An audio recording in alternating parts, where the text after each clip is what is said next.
Hello Bacha Party, welcome to my YouTube channel Jaidik Sir's Maths Mania. From today onwards, I will start objective sections.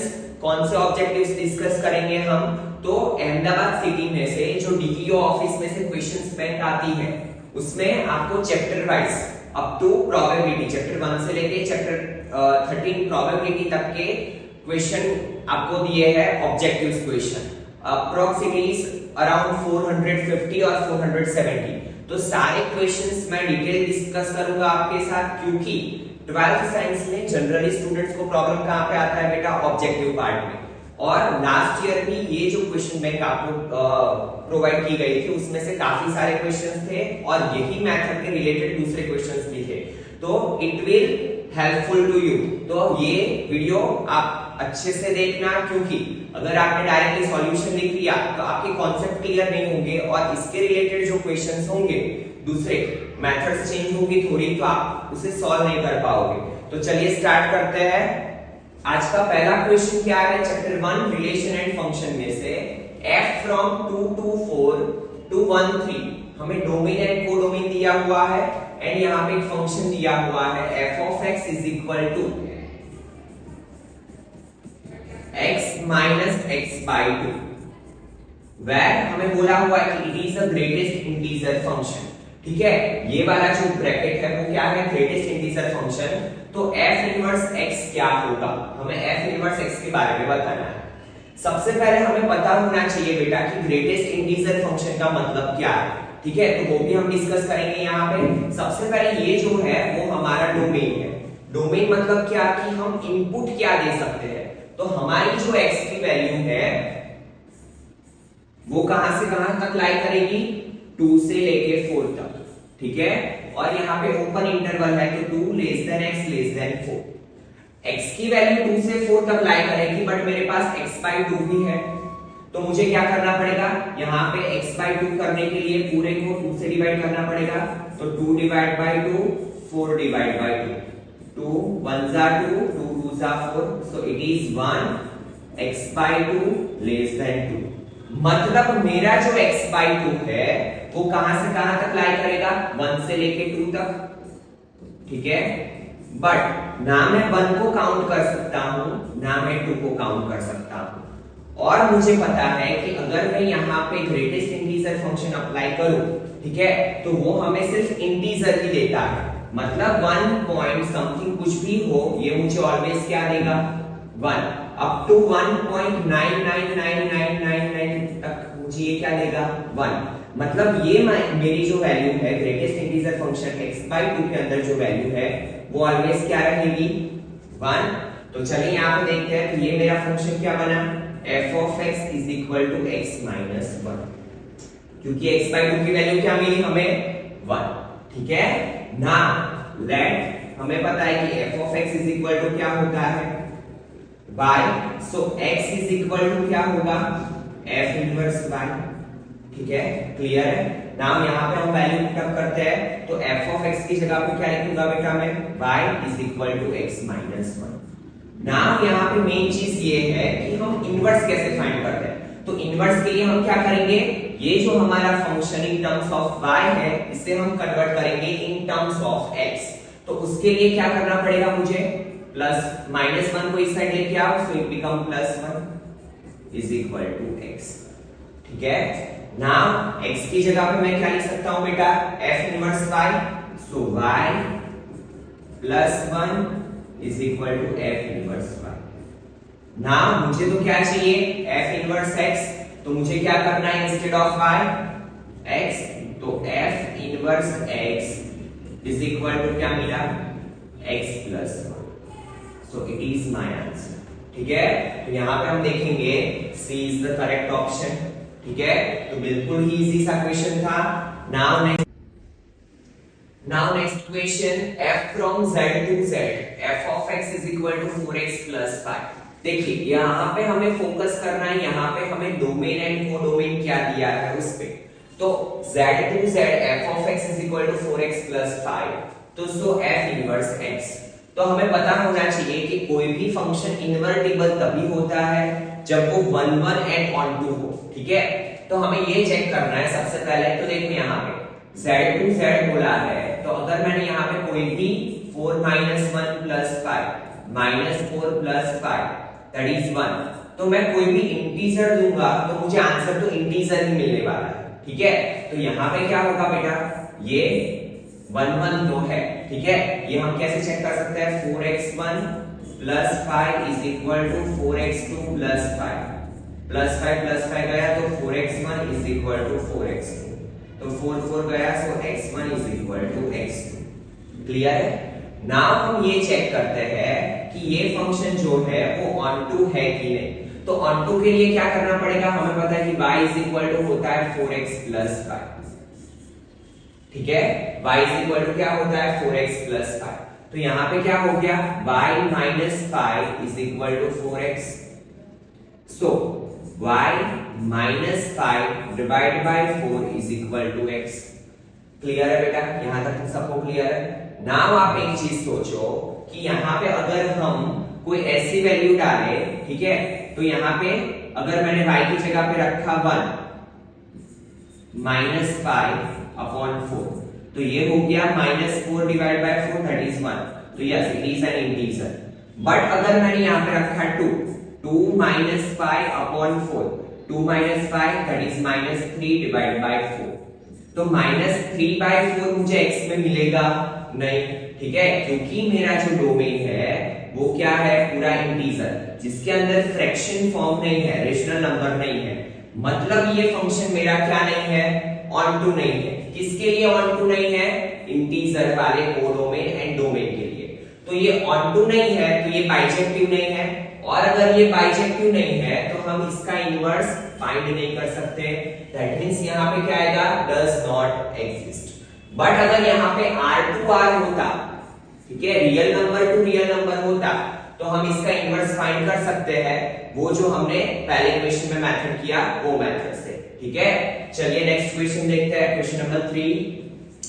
If f from n to n, if f of x is equal to x plus 3, then f inverse x is equal to black, ठीक है। हमें क्या पूछा है, f inverse x। Again यहाँ पे किसकी बात हो रही है, इनवर्स की। तो देखिए सबसे पहले हमें बोला n to n, तो हम चेक करेंगे यहाँ पे कि ये फंक्शन क्या है और 1 1 एंड ऑन 2 है कि नहीं। तो अगर यहाँ पे मैं बात करूं तो देखो 1 1 के लिए तो f of x is equal to natural number बोला है, मैं 1 से रख के देखता हूं। f of 1 is equal to क्या होगा, 1 plus 3 that is 4। f of 2 2 plus 3 that is 5। ना यहाँ पे ध्यान दो 1 2 3 अप टू इनफाइनाइट, क्योंकि नेचुरल नंबर बोला है मुझे डोमेन एंड कोडोमेन, ठीक है। तो अगर मैं 1 रखता हूं तो मुझे y में क्या मिलता है, कोडोमेन में 4, तो 1 की जो पैर बनी वो 4 के साथ, 2 की जो पैर बनी वो 5 के साथ। तो अगर मैं देखूं तो कोडोमेन में मेरे ये जो एलिमेंट है 1 2 3 एलिमेंट, इनका कोई प्री इमेज यहाँ पे नहीं बन रहा है, ठीक है। और अगर कोडोमेन का एक भी एलिमेंट ऐसा है जिसका प्री इमेज ना हो, तो ये फंक्शन को हम क्या बोलेंगे, it is not onto. And अगर ये ऑनटू नहीं है तो मैं इसका इनवर्स भी फाइंड नहीं कर सकता, ठीक है। तो यहाँ पे भी क्या आएगा, डज नॉट एग्जिस्ट, क्योंकि इसका इनवर्स एग्जिस्ट करेगा नहीं, ठीक है।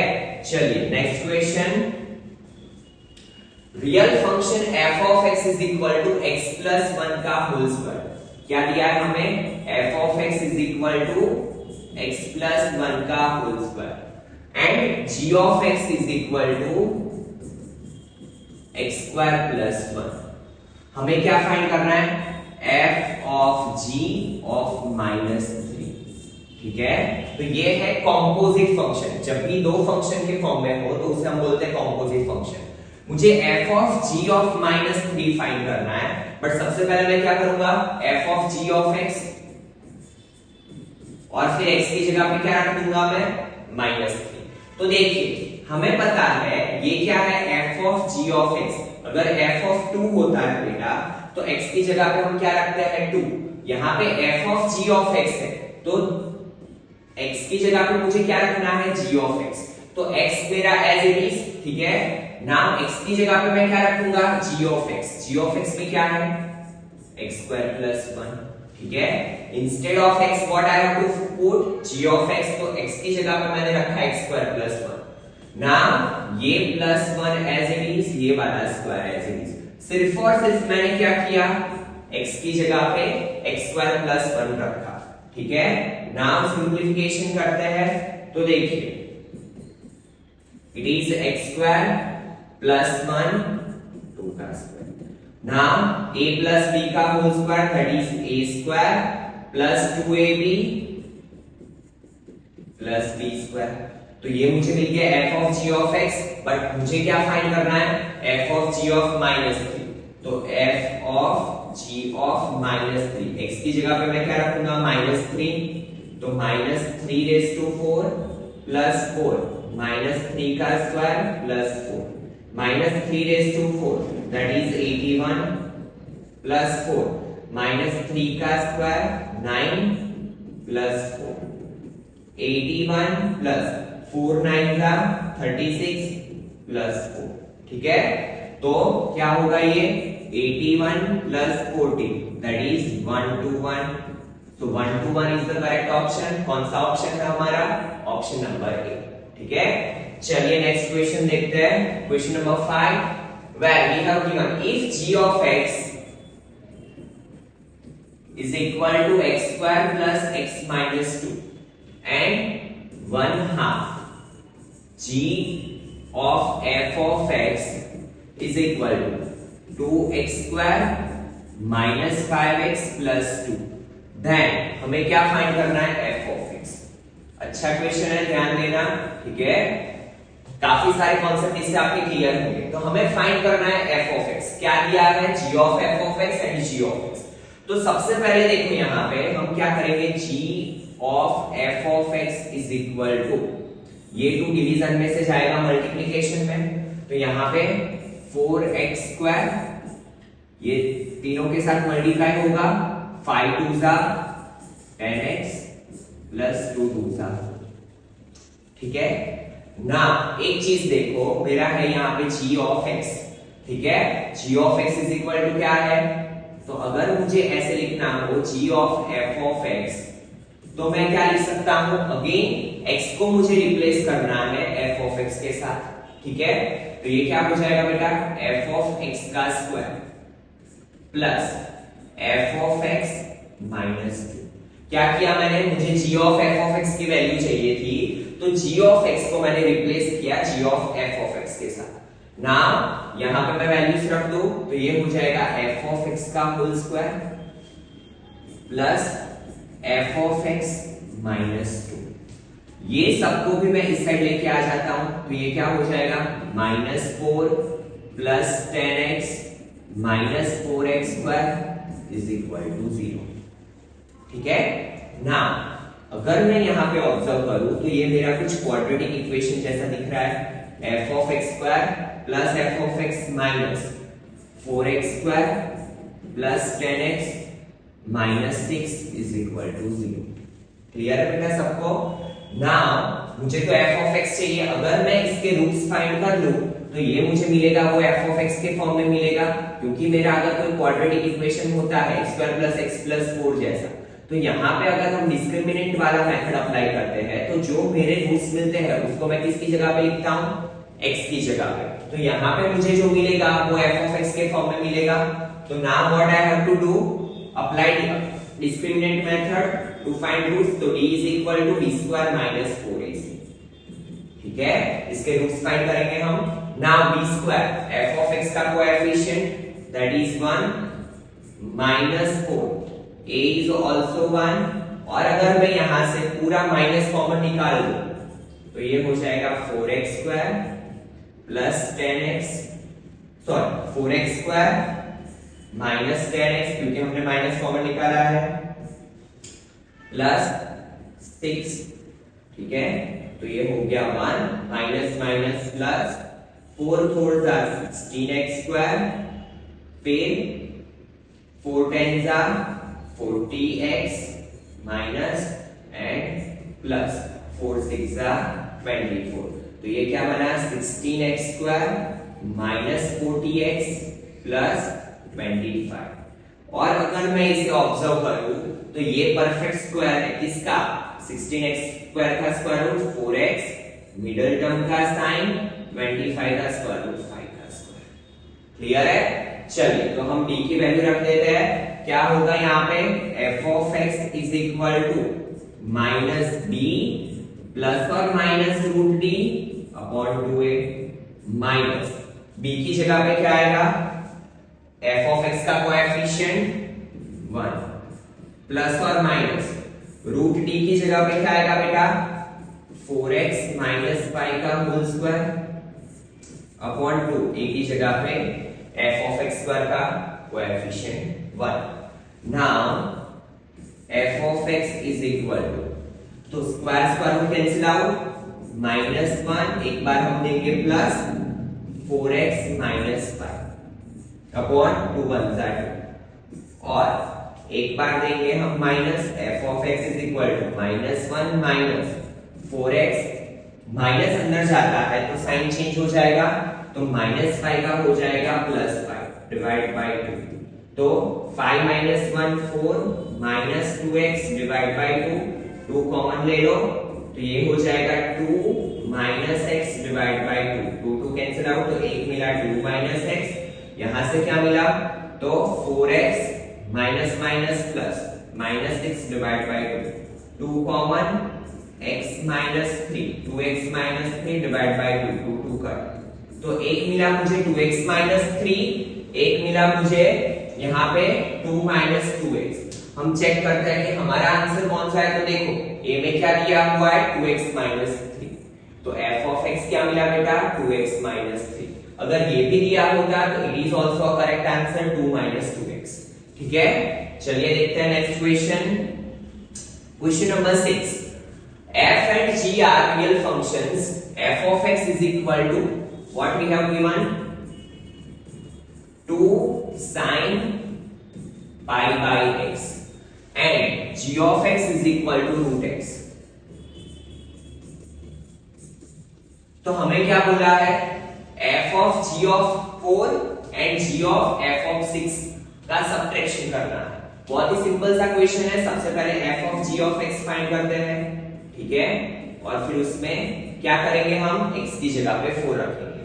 तो सबसे पहले यहाँ पे लिख लो f of g of x तो इसे कैसे लिखा जाता है ऐसे लिखो ताकि कंफ्यूजन ना हो f of g of x तो f of में x की जगह पे मुझे क्या रखना है g of x तो देखिए f 2 sin pi as it is x की जगह पे मुझे क्या रखना है g of x और g of x क्या है बेटा मेरा रूट x तो यहाँ पे लिख लो रूट x। ठीक है ना मुझे क्या रखना है f of g of 4 x की जगह पे 4 तो देखिए 2 sin pi रूट 4 तो 2 sin pi 4 का square root 2 and sin pi by 2 क्या होता है 1 तो 2 1 जा 2 ये मिला 2। नाउ किसकी बात है g of x की g of f of 6 तो देखिए इसे हम क्या लिखेंगे g of f of x पहले तो g of x की जगह पे मुझे क्या रखना है f of x square root as it is बाकी सबको एज इट इज रखना है सिर्फ हमें x को चेंज करना है। ठीक है तो x की जगह पे f of x क्या होगा मेरा 2 sin pi by x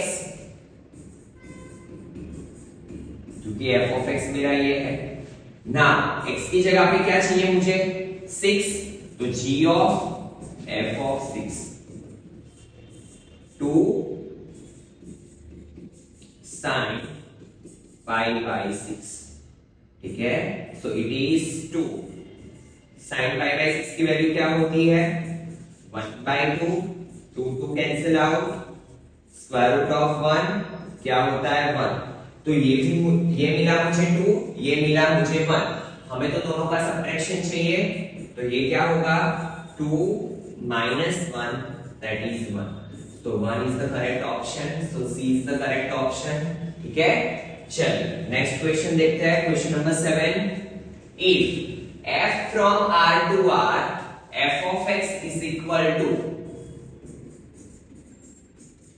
2x plus sin x ठीक है all of x belongs to R। So function f हमें बताना है कि 1 1 एंड ऑन टू है, only 1 1, only onto, 1 1 and not onto. ठीक है, तो जब भी हमारे पास ट्रिग्नोमेट्री हो, ठीक है, और हमें 1 1 के बारे में या ऑन टू के बारे में करना है चेक, तो हम यहाँ पे एक थोड़ा अलग वाला कॉन्सेप्ट अप्लाई करेंगे जो कि आप चैप्टर 6 में पढ़ चुके हो, इंक्रीजिंग एंड डिक्रीजिंग में।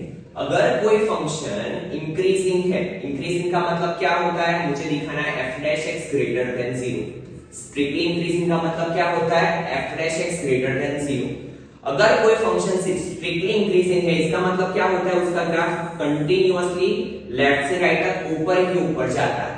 मतलब हर एक यूनिक इनपुट पे हमें यूनिक आउटपुट मिलता है। क्लियर है?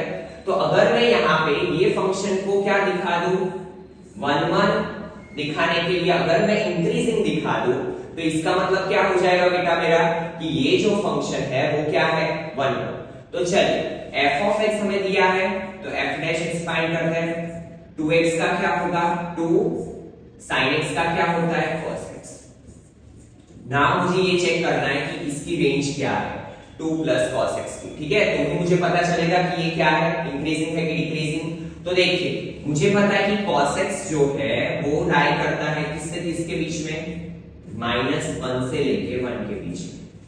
नाउ cos x के साथ मुझे क्या चाहिए, 2, तो -1 plus 2, 2 plus cos x, 1 plus 2, तो ये हो गया 1, 2 प्लस cos x, और ये हो गया 3।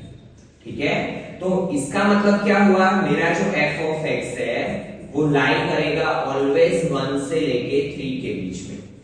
मतलब मेरा जो f डैश x है उसकी वैल्यू ऑलवेज क्या होगी, 1 से लेके 3 के बीच में। दैट मींस ये क्या हुआ कि f dash x greater than 0, और अगर f dash x greater than 0 है, f डैश x की वैल्यू कुछ भी मैं रखूं ये मुझे 1 से 3 के बीच में ही देगा। मतलब ऑलवेज मेरा f डैश x क्या मिलेगा बेटा, ग्रेटर देन 0। तो इसका मतलब ये क्या हुआ, स्ट्रिक्टली इंक्रीजिंग फंक्शन। और इसका मतलब क्या हुआ कि ये क्या है, 1 1। ठीक है, चलिए 1 1 दिखा दिया। नाउ हम बात करते हैं ऑन टू की। तो यहां पे देखो बेटा, मुझे पता है ऑन टू के लिए मुझे क्या करना है, codomain is equal to range दिखाना है। तो देखो सबसे पहले x मुझे बोला है रियल नंबर, तो देखो फॉर ऑन टू कैसे चेक करेंगे हम, मेरा जो x है वो कहां से कहां तक लाई करेगा, -इनफाइनाइट से लेके इनफाइनाइट तक, क्योंकि रियल नंबर बोला है। ठीक है, तो यहाँ पे मेरा जो 2x है वो भी क्या लाई करेगा, -इनफाइनाइट से लेके इनफाइनाइट तक। ना sin x का देखते हैं हम, तो sin x मुझे पता है कि उसकी रेंज क्या होती है, -1 से 1। अगर मैं दोनों को मर्ज करूं तो -इनफाइनाइट में मैं ये ऐड करूं तो ये क्या होगा, इनफाइनाइट के क्लोज ही जाएगा, और इनफाइनाइट के अंदर 1 को ऐड करूं तो ये क्या जाएगा, इनफाइनाइट के क्लोज ही जाएगा। तो 2x प्लस 9x, तो इसकी रेंज क्या मिली, f ऑफ x की रेंज क्या मिली, -इनफाइनाइट टू इनफाइनाइट। इसका मतलब रियल नंबर, तो yes it is also onto. तो यहां पे आंसर क्या आएगा हमारा, 1 1 and onto. A is the correct option। ठीक है, क्या आएगा बेटा, 1 1 एंड ऑन टू। चलिए next question, f from R to R, f of x is equal to 2x minus 3 and g from R to R, g of x is equal to x cube plus 5. So f of g of inverse x we have to find। तो again यहाँ पे same method ही हमें apply करना है जो पहले question में किया था। सबसे पहले मैं क्या करूंगा, f of g of x find करूंगा। ठीक है, तो इसे कैसे लिखा जाता है, f of g of x। ना f of x में मुझे x की जगह पे क्या रखना है, g of x, तो 2 g of x की जगह पे क्या रखूंगा मैं, x क्यूब प्लस 5 माइनस 3 ऐसे। तो it is 2x cube plus 2 5s are 10 minus 3। ठीक है ना, it is 2x cube 10 minus 3 7। ये क्या मिला मुझे? f of g of x। ठीक है ना। हमें जिसका इनवर्स फाइंड करना है इसकी बात करते हैं। हम मान लेते हैं let f of g of x is equal to y। ठीक है, तो इसे मैं क्या लिख सकता हूं? x is equal to f of g of inverse y। ठीक है, f of g of inverse y। Clear है यहां तक सबको? ठीक है बेटा, तो यहां पे मैं क्या लिख सकता हूं? f of g of x is equal to y is equal to 2x cube plus 7। हम क्या करते हैं? x को in terms of y convert कर देते हैं। ठीक है, तो y minus 7 upon 2 is equal to x cube. ना हमें तो x की वैल्यू चाहिए, क्यूब रूट ले लो दोनों साइड, तो x इज इक्वल टू क्या हो जाएगा? y minus 7 divide by 2 raise to 1/3। ठीक है, क्लियर है। और x की जगह पे मैं क्या लिख सकता हूं? f of g of inverse y is equal to y minus 7 upon 2 is raise to 1/3। Now मुझे तो f of g inverse x चाहिए, तो y को रिप्लेस करूंगा मैं x से, तो x minus 7 divide by 2 raise to 1/3। क्या है मेरा answer? x minus 7 by 2 raise to 1/3, that is x minus 7, sorry ये यहाँ पे दिया हुआ है d, x minus 7 by 2 raise to 1/3। ठीक है, so d is the correct option. Clear है। चलिए नेक्स्ट क्वेश्चन देखते हैं। Question number 9, the relationship are given by n to n। यहाँ पे हमारा डोमेन एंड कोडोमेन क्या है? नेचुरल नंबर से natural number a b such that a is equal to b minus 2 where b greater than 6। हमें कैसा relation दिया है? a is equal to b minus 2 where b greater than 6। b की value हमें क्या लेनी है? greater than 6। ठीक है, तो यहां पे देखो b is equal to क्या होगा? a plus 2। ना ये तो हमें ऑप्शन से ही पता चल जाएगा कि b क्या होना चाहिए हमारा? greater than 6। तो ऐसे कितने ऑप्शन है? देखो 1 2 एंड 3, ये तो पहले से ही निकल गया। नाउ यहां पे देखो a क्या है? b से माइनस 2, तो अगर मेरा b 8 है तो a क्या होना चाहिए? 8 माइनस 2 6 होना चाहिए, बट यहाँ पे तो ये नहीं हो पाएगा, 3 8 है, तो क्या आएगा मेरा? c is the correct option. क्योंकि अगर मेरा b 8 दिया है तो a क्या होना चाहिए बेटा? 8 minus 2 that is 6, so c is the correct option. और ये तो आपका टेक्स्ट बुक का इक्वेशन है। चलिए next question, question number 10, f from r to z f of x is equal to x। ये किसके अंदर है? ग्रेटेस्ट इंटीजर फंक्शन के अंदर। तो हमें बताना है कि ये 1 1 एंड ऑन 2 है, मैनी 1 एंड ऑन 2 है, या मैनी 1 एंड नॉट ऑन 2। तो देखिए यहाँ पे बात हो रही है यहाँ पे रियल नंबर की। तो रियल नंबर में हमें पता है कि 1 से 2 के बीच में भी बहुत सारे नंबर्स होंगे, 1.1 1.2 1.3 1.42। और यहाँ पे आपको दिया है सेट ऑफ इंटीजर सेट। ठीक है, तो ये होगा माइनस वाले सारे नंबर, -1 0 1 2 3 अप टू इनफाइनाइट। ठीक है, क्लियर है। तो देखिए यहाँ पे 1.1 1.2 1.3 ये सबको अगर हम ग्रेटेस्ट इंटीजर के अंदर डालते हैं तो ये हमें क्या देगा? 1। मतलब 1.1 पे भी मुझे 1 मिलेगा, 1.2 पे भी मुझे 1 मिलेगा, 1.3 पे भी मुझे 1 मिलेगा। ठीक है, तो यहाँ पे क्लियरली दिख रहा है कि मैनी का आंसर क्या आ रहा है? 1। तो ये जो फंक्शन है वो मैनी 1। चलिए ऑन टू, तो हमें पता है कि यहाँ पे रियल नंबर है, तो ये सबकी यहाँ पे हमें प्री इमेज मिलने वाली है। ठीक है, यहाँ पे -1 से -2 वाले जो सारे नंबर होंगे उनकी प्री इमेज मिलेगी हमें -2। ठीक है, -1 से 0 वाले सारे नंबर जो होंगे उसकी हमें प्री इमेज मिलेगी -1। क्लियर है। तो ये क्या है? ऑन टू तो है, क्योंकि हमें हर एक यहाँ पे एलिमेंट की क्या मिलेगी बेटा? Pre image in domain. ठीक है, तो given function is many 1 and onto, C is the correct option. ठीक है, चलिए नेक्स्ट क्वेश्चन देखते हैं। नाउ क्वेश्चन नंबर 11 क्या दिया है हमें? If f of x is equal to cos pi square x plus cos minus pi square x where x is in greatest integer function, ठीक है, then blank is possible। हमें ये बोला है कि इसमें से कौन सी वैल्यू पॉसिबल है, ये हमें दिया है ग्रेटेस्ट इंटीजर फंक्शन में, ठीक है। तो हमें पता है कि पाई की वैल्यू क्या होती है बेटा 3.14, और अगर मैं पाई स्क्वायर करूं तो ये वैल्यू बन जाती है 9.85।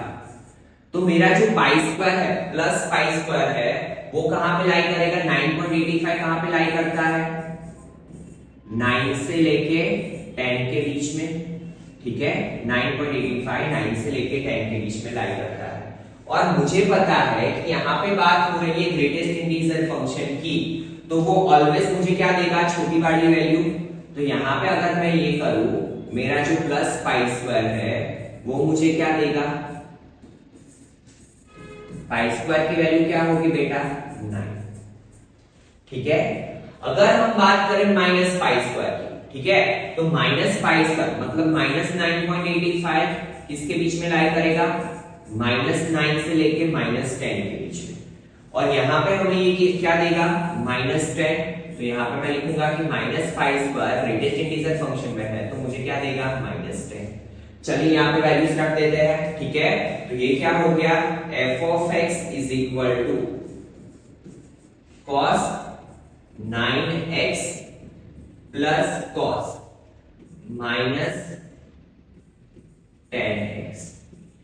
और मुझे पता है कि cos माइनस थीटा क्या हो जाता है, cos इवन फंक्शन है, तो ये हो जाता है cos x। यहां पे लिख लो कि cos -x is equal to cos x। ये आपको ऑब्जेक्टिव्स में दिखाने की जरूरत नहीं है, बट आपको आइडिया रहे इसलिए मैंने यहां पे लिखा है, ठीक है ना। हमें क्या करना है, बाय ऑप्शन जाना है 1 by 1। पहला ऑप्शन चेक करेंगे तो f of π/2, तो इट इज cos 9, x की जगह पे क्या करना है π/2 रखना है, प्लस cos 10, x की जगह पे क्या रखना है मुझे π/2, क्योंकि हम f of π/2 के लिए चेक कर रहे हैं, ठीक है। तो cos 9π/2 plus 2 5s are 10 cos 5π, ठीक है। मुझे पता है कि cos π/2 का जो मल्टीपल होता है वो क्या होता है 0, तो यहाँ पे क्या होगा f of π/2 is equal to 9π/2 की वैल्यू 0, यहाँ पे है 5π। तो हमें पता है कि ऑड जो वाले पाई के मल्टीपल होते हैं पाई 2π 3π, सॉरी पाई 2π यहाँ पे 3π यहाँ पे 4π यहाँ पे 5π यहाँ पे। तो 5π की वैल्यू क्या होगी -1, तो 0 प्लस -1, तो 0 -1 दैट इज -1। तो f of π/2 क्या मिला बेटा -1। चलिए चेक करते हैं, तो yes f of π/2 is equal to -1। और यहाँ पे देखो ये मल्टी ऑप्शनल नहीं है, तो फिर आगे के ऑप्शन चेक करने की जरूरत नहीं है। अगर आपको करना है तो क्रॉस चेक कर सकते हो पाई रख के, तो आपको 1 मिलेगा नहीं। सो ए इज द करेक्ट आंसर, ठीक है।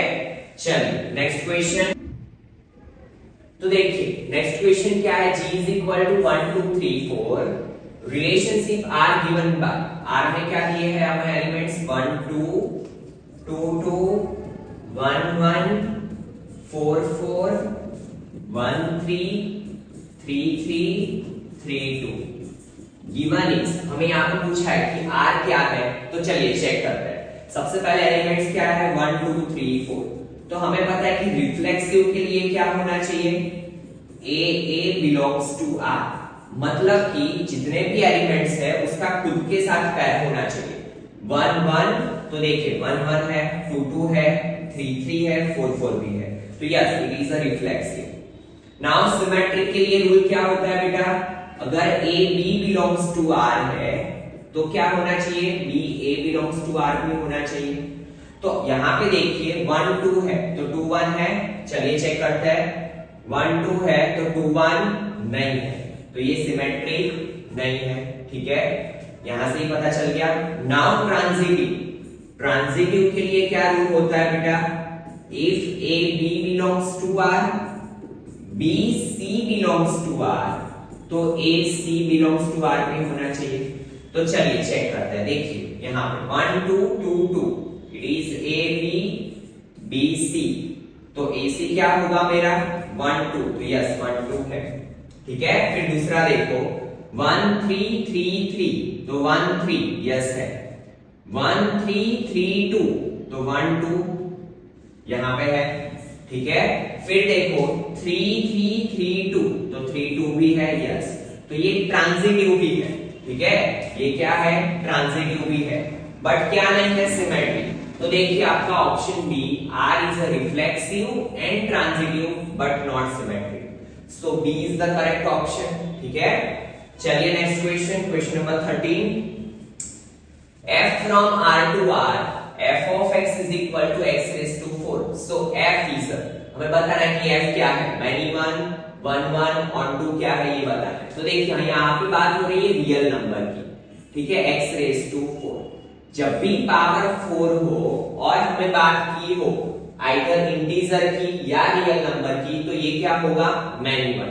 कैसे, तो देखिए हमें पता है कि -1 raised to 4 that is also 1, 1 raised to 4 that is also 1, ठीक है। क्लियर है बेटा यहाँ पे, तो यहाँ पे क्या हुआ, मैनी का आंसर आया 1, तो ये मैनी 1 है, ये तो फिक्स हो गया।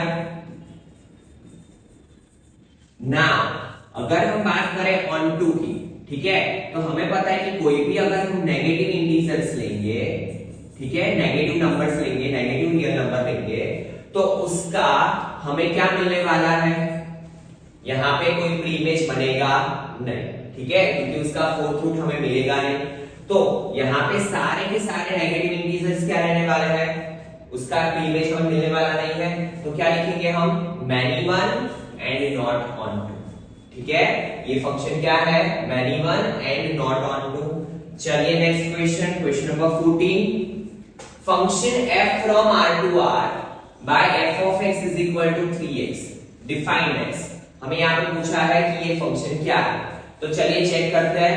सबसे पहले हमें क्या करना पड़ेगा, 1 1 के लिए f of x1 is equal to f of x2 मान लेते हैं, लिख लीजिए लेट, ठीक है। सो it is 3x1 is equal to 3x2, 3 3 गया, सो x1 is equal to x2, तो यस 1 1 है ये, ठीक है। नाउ बात करते हैं ऑन टू की, तो f of x is equal to 3x है, तो f of x की जगह पे y is equal to 3x, ठीक है। तो x is equal to क्या होगा, y by 3, जिसको हम किसके अंदर रखेंगे, f of x के अंदर, तो f of x is equal to 3 into y by 3, 3 3 cut, तो f of x is equal to क्या मिला, y, so yes codomain is equal to range, तो ये क्या है, ऑन टू भी है, तो यहाँ पे क्या लिखेंगे, 1 1 and onto, option A is the correct option, ठीक है। और ये आपकी टेक्स्ट बुक का भी क्वेश्चन है। चलिए नेक्स्ट क्वेश्चन देखते हैं, बट स्टिल स्टूडेंट यहाँ पे आपको देखना है कि डोमेन एंड कोडोमेन क्या दिया है, ठीक है। अगर यहाँ पे एंड टू एंड होता तो यहाँ पे आंसर भी चेंज हो जाता, ठीक है। तो यहाँ पे चैप्टर 1 में जो भी इंपॉर्टेंट पोर्शन है that is domain and codomain, clear है। चलिए next question, question number 15। Let a is equal to 1 2 3, then number of relation containing 1 2 and 1 3 which are reflexive and symmetric but not transitive। क्या बोला हुआ है, एक set दिया है 1 2 3, it is also from your text book, ठीक है। हमें ऐसे रिलेशन बनाने हैं कि जो रिफ्लेक्सिव हो, सिमेट्रिक हो बट ट्रांजिटिव ना हो, और उसके अंदर क्या होना चाहिए, 1 2 एंड 1 3। तो देखिए सबसे पहले रिफ्लेक्सिव बनाने के लिए मुझे इतने एलिमेंट्स तो लिख ही लेने हैं, 1 1 2 2 3 3। ना मेरे रिलेशन में क्या होना चाहिए, 1 2 एंड 1 3 होना चाहिए, तो 1 2 को ऐड करूंगा तो मुझे 2 1 को ऐड करना पड़ेगा, ठीक है। क्यों मुझे 2 1 को ऐड करना पड़ेगा, क्योंकि मुझे सिमेट्रिक बनाना है। नाउ देन आफ्टर अगर मैंने 1 3 को ऐड किया तो मुझे 3 1 को भी ऐड करना पड़ेगा, ठीक है। क्यों, क्योंकि मुझे इसे सिमेट्रिक बनाना है। नाउ अगर यहाँ पे हम देखें कि अगर मैं कोई और एलिमेंट ऐड कर रहा हूं, देखो 1 2 3 1 2 3 1 1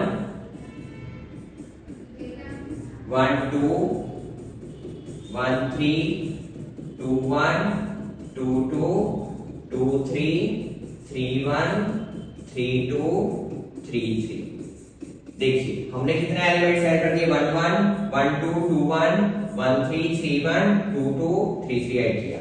अगर मैं गलती से भी 2 3 को ऐड किया तो मुझे 3 2 को ऐड करना पड़ेगा क्योंकि सिमेट्रिक बनाना है मुझे, और इससे मैंने कर दिया तो ये रिलेशन क्या हो जाएगा इक्विवेलेंस रिलेशन। तो हमें सिर्फ और सिर्फ ऐसा एक ही रिलेशन मिलेगा कि जो क्या हो reflexive and symmetric but transitive ना हो। तो यहाँ का आंसर क्या आएगा बेटा 1। ठीक है, तो आज के लेक्चर में इतना रखते हैं।